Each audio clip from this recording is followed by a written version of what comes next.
दुष्काळी भागामध्ये जलसंधारणाच्या कामांचं महत्त्व रुजवण्यामध्ये नाना मकरंदच्या नाम फाउंडेशनचा मोलाचा वाटा आहे आणि त्याचंच एक पाऊल त्यांनी पुढे टाकलेलं आहे। नामने ठाण्यामध्ये शेतकऱ्यांसाठी धान्य महोत्सव आणि कृषी प्रदर्शनाचं आयोजन केलं होतं।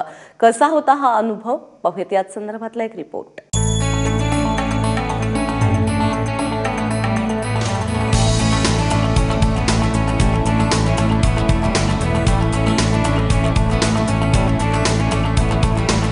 ठाण्यातील गावदेवी मैदानात धान्य महोत्सव पार पडला।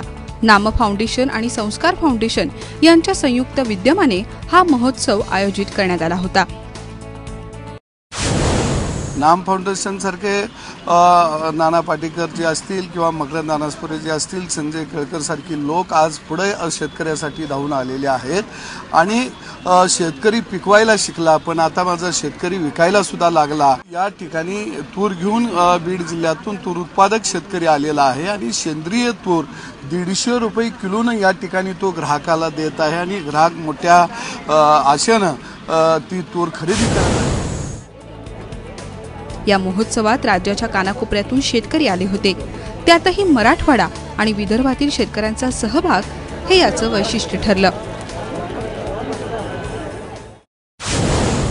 162 रुपये असणारा दर आपल्या इकडे 150 रुपये, म्हणजे आपण मार्केटपेक्षा 12 रुपये कमी सेंद्रिय विकतो आहोत। आणि ही तूर डाळ जी आहे आपल्याकडे 90, 95, 100 रुपये, 110 रुपये आहे, तर इथे आपल्याकडे 85 रुपयाला ते मिळतं। आपला ग्राहक आरोग्याबद्दल जागरूक होतोय। विषमुक्त अन्नधान्याकडे शहरी ग्राहकांचा तरी वाढता कल दिसतोय। या महोत्सवात सुद्धा सेंद्रिय अन्नधान्याची विक्री मोठ्या प्रमाणात झाली।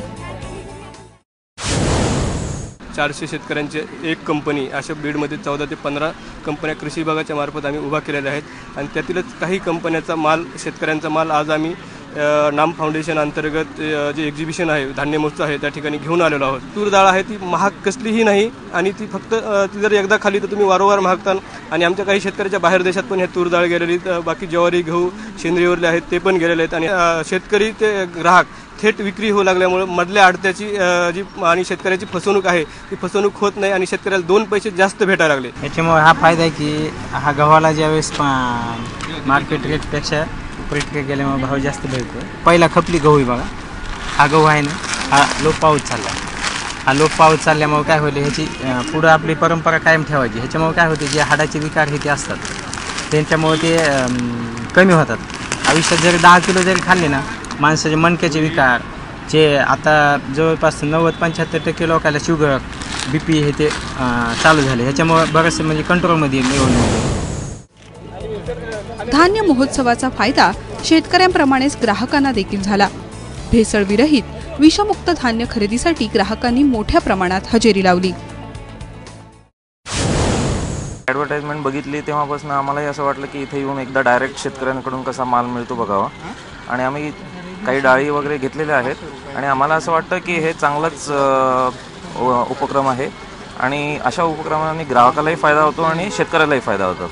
नॉर्मली आपण जे बाहेरून घेतो त्याच्यामध्ये थोडंफार केमिकलचं वगैरे असतं प्रमाण, त्याच्यामुळे जे तब्येतीला जे हानिकारक असतात अशा गोष्टी असतात।